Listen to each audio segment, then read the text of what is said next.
Mahfud MD memperingatkan kepada Prabowo Gibran ataupun kepada Presiden Joko Widodo agar tidak main-main. Ya, pemerintah tidak boleh main-main kepada mantan Presiden Megawati Soekarno Putri.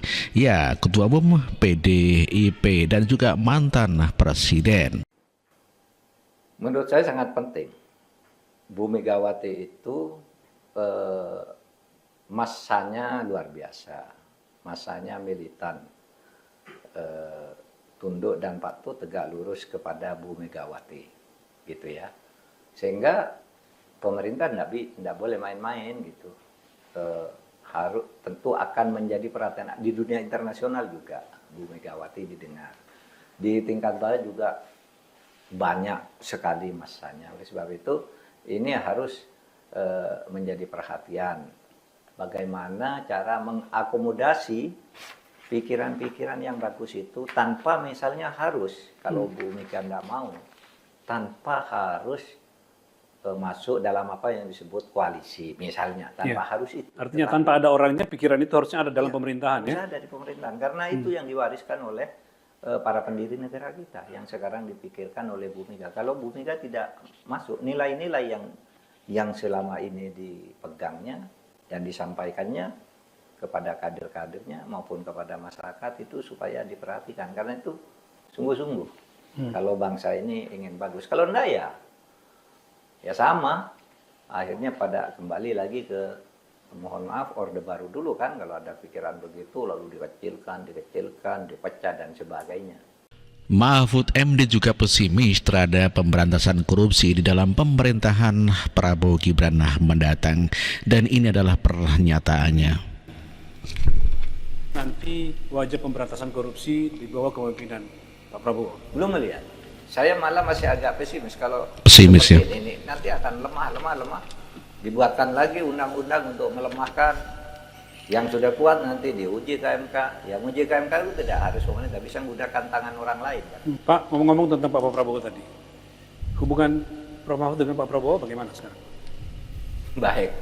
Kira-kira sebelumnya Mahfud juga mengatakan di dalam debat bahwa masalah rahasia itu ada undang-undangnya.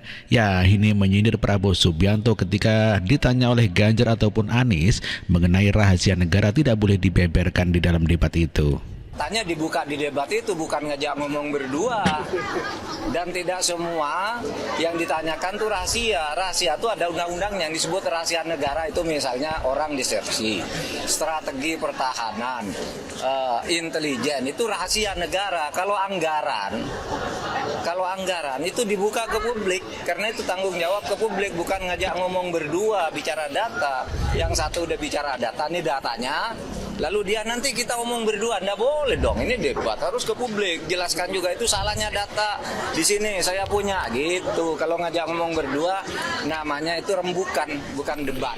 Itulah jawaban Mahfud MD ketika menyindir mengenai Prabowo Subianto yang mengatakan bahwa rahasia negara tidak boleh dibeberkan dalam debat itu.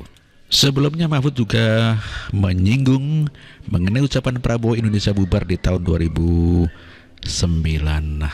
ya atau 14 ya, mengenai pidato Prabowo Indonesia bubar. Menyinggung itu otomatis ya, kalau Prabowo tidak pernah menyinggung yang lain ya. Mahfud MD singgung pidato Prabowo ketika Pilpres 2019 bahwa 2030 Indonesia akan bubar. Indonesia baik, Indonesia itu akan bubar pada tahun 2030 kalau kita masih seperti gini-gini. Itu pidato kampanye Pak Prabowo di 2018 ketika akan running dalam Pilpres. Orang ikut, apa dasarnya Pak Prabowo? Pak Prabowo mengatakan, itu saya baca di sebuah buku, judulnya Ghost Fleet, Barisan Satu. Siapa penulis buku Ghost Fleet ini? P.W. Singer. Nulis buku Ghost Fleet, Barisan Satu. Di dalam salah satu bagian kecil, pada suatu saat kelak di tahun 2030 ada kata-kata begini, ketika Indonesia sudah tidak ada, maka negara akan dikuasai oleh artificial intelligence. Indonesia sudah tidak ada. Nah, Pak Prabowo itu dilempar ke publik, lalu publik ribut. Itu buku apa? Itu ternyata buku novel. Publik ribut. Itu buku apa? Itu ternyata buku novel. Mahfud MD singgung pidato Prabowo ketika Pilpres 2019. Itulah Mahfud MD yang menyinggung pidato Prabowo Subianto mengenai Indonesia bubar, dan Mahfud mengungkit-ungkit itu. Sebelumnya Mahfud juga mengatakan TKN atau tim pemenangan Prabowo Gibran dikatakan bodoh oleh Mahfud MD. Prof, terkait TKN, Pak Habibur Rahman mau melaporkan 16 kecurangan. Salah satunya ada nama Prof Mahfud yang mau dilaporkan karena Prof Mahfud membuka posko pengaduan terkait kecurangan pemilu. Bodoh itu. Ini gimana, Prof? Bodoh. Karena posko pemilu itu sudah ada, bukan posko itu namanya des pemilu. Sejak tahun 2014 sudah ada. Dan itu bukan penyelenggara pemilu, tidak akan mengadili pemilu, tidak akan kurang pemilu. Penyelenggara pemilu itu KPU. Itu hanya mencatat peristiwa, menerima laporan lalu disampaikan ke KPU. Supaya tahu juga bahwa di DES itu ada 19 kementerian lembaga termasuk TNI, Polri, Kemlu, Menteri Keuangan, Kemdagri, KPU, Bawaslu masuk di situ. Itu kan orang bodoh enggak baca fakta lalu menganggap itu salah. Kan itu bukan sesuatu yang bisa digunakan oleh capres manapun, cawapres manapun.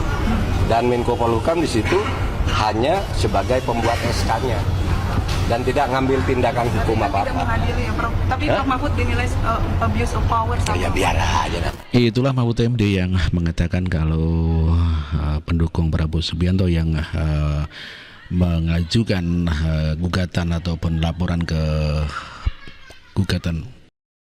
Kalau Pak Mahfud ini bos aku.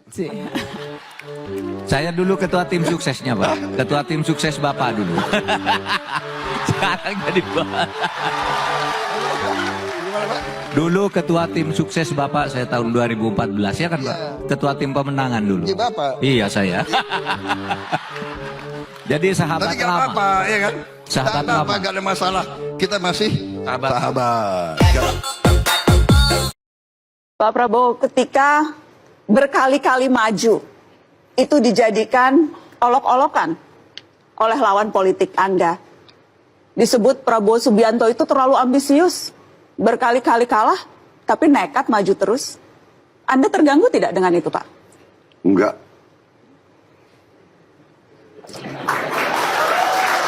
Tidak terganggu. Apa ya? Pengalaman saya ya, diolok-olok itu kan nggak sakit. Begini ya, kita bersyukur kita hidup dengan baik ya. Kita bersyukur pemberian Tuhan. Diolok, dihina, dihujat, difitnah.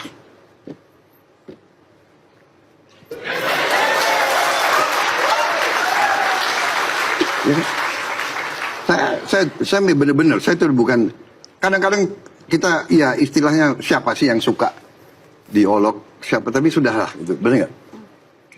Ada hal-hal lebih penting di dunia ini, di hidup ini, ya. Rakyat kita banyak menderita lebih daripada sekedar saya disakiti, saya Jadi, saya ingin berpikir, sisa hidup saya ingin berbuat yang baik, itu saja. Ya, jadi orang mau hina, mau olok-olok, monggo silakan. Benar nggak? Saya tidak mau jawab, saya tidak mau layani, dan saya tidak mau balas. Biar aja. Benar nggak? Tapi bahwa olokannya itu berkali-kali maju, tapi tetap ngotot terus, itu adakah penjelasan dari kenapa Anda tetap terus mencoba, walaupun kalah berkali-kali? Jadi orang yang seperti itu tidak paham artinya seorang pendekar, tidak paham seorang pejuang. Pernah Anda berpikir, pernahkah Anda bayangkan ya, Jenderal Sudirman di rumah sakit paru-paru 1, waktu diserang oleh Belanda, diperintahkan oleh Presiden, kamu istirahat kalau kamu sakit. Dia berdiri dengan paru-paru 1, dia naik gunung, dia bergerilya, dan dia tahu kemungkinan dia mati.